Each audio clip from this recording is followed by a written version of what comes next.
for an audience of, let's say, parents who have children, do they have to be really strong chess players to get these benefits? Or, do you have to be super talented to get these benefits that you see? Can you speak to that? Yeah, I think the parents are the ones that decide if kids get into chess or not. I mean, you see it in the family, or, an older sibling plays. So, they go to tournaments, and I don't see too many kids who say, oh, I just saw Chess4Life, I want to go to that tournament. I mean, the parents guide them. And so they maybe have some chess in their own background. But what they know is that these kids are learning discipline. They have to accept responsibility for their moves. If you make a losing move, it wasn't the guy in the back that threw the ball over your head. You made the move. So they accept responsibility.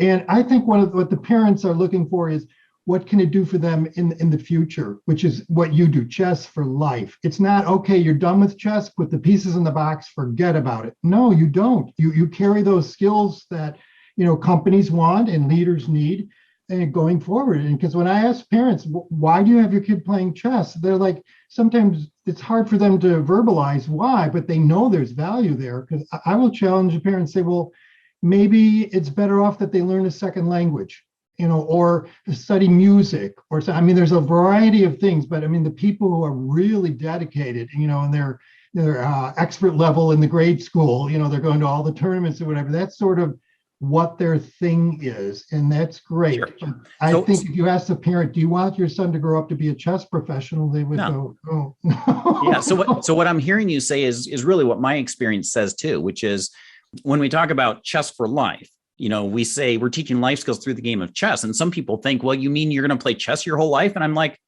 actually, no. In fact, if I do my job well, a lot of people will stop playing as much chess. Right. Yes. Because there's a point, like you mentioned earlier, of diminishing returns.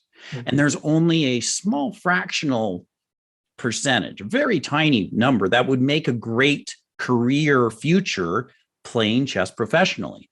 Whereas if you take the skills that you learn in playing the game and apply them into other fields, you can probably achieve many of your bucket list and dreams much easier.